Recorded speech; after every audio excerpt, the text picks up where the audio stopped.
climate focus next. In the Oti region, regenerative agriculture is helping farmers adapt to unpredictable weather patterns while addressing key climate changes. This sustainable method restores soil health, boosts carbon sequestration, and protects biodiversity, making farms more resilient to climate change. Mahmoud Nuruddin visited Regenerative Farm for Climate Focus and reports that a substantial amount of the usage of the farming practice has been restored. Clement Matumasin has just arrived at one of the plantations.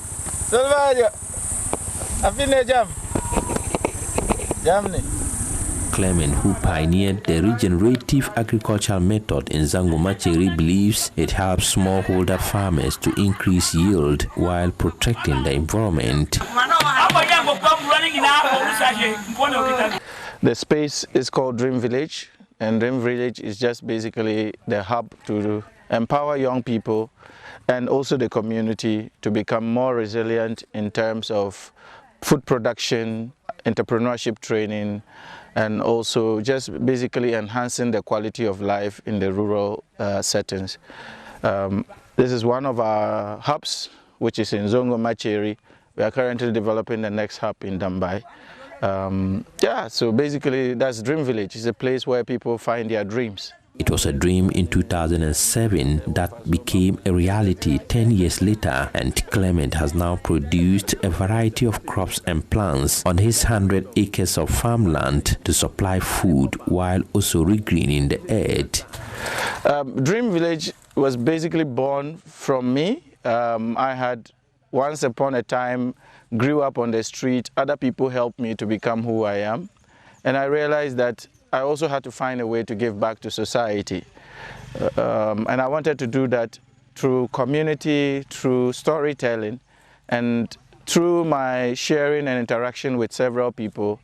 In 2007, I created a mural art, a visual interpretation of what I think an ideal village will look like.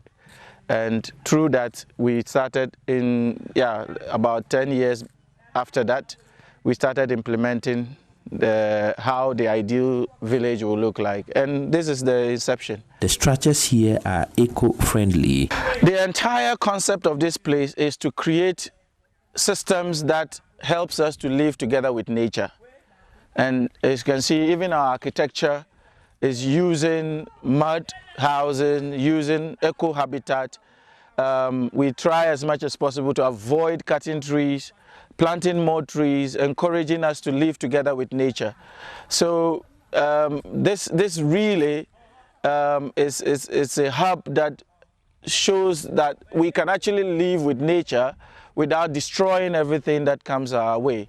The regenerative farming project has evolved into a hub for research and training of students to become better knowledge providers. Some of our students graduated, they got jobs, they are all created jobs. In fact, in the next town, some of our students is also training other people to achieve their dreams. So they are quite some success stories. Besides that, we have the agroforestry demonstration farm that is still in existence, where people can learn about agroforestry or syntropic agriculture. And quite a lot of young people came here to find inspiration, did their research. So there are quite some success stories. I mean, it's not all dark and gloom. But Clement is inspired by his previous failures and learnings. He has bigger dreams. From here, we are inspired through the learnings and the mistakes and everything that we had here. To establish something like this, is first and foremost, you have to have a dream of what you want. And secondly, you have to have the consistency and the passion to develop it. Because once upon a time, I had my own job as an IT expert in Tamale. I didn't need to come into the village, struggle to drive out mosquitoes and building structures and stuff like that. But I realized that we need to create an inspirational hub to inspire young people especially young Africans like me. Given the variety of challenges confronting food growers in recent years, farmers want farming method on which they can rely to produce high yields during difficult periods such as the influence of shifting weather patterns. Clement's project demonstrates that regenerative agriculture can help farmers solve a variety of problems. He says the numbers are encouraging, as do the testimonies of other farmers who benefited from the program, such as the Moringa Mothers Cooperative. Jumano, Moringa na Jumano, ya sum, ye huwa juma ya ni adria. Mariama Kwame, one of the project beneficiaries, says she is able to prepare diverse meals and meet other basic needs. Banana. We grow bananas, beans, and maize, among other crops whose names I don't know in English. We can now make a variety of meals. The intervention excites Ekuya named Kabo. The intervention is beneficial to us. And restoring the once degraded area to its natural state makes Abu Mansa happier. The area had been degraded in the past, but it has now been restored and can be used for planting.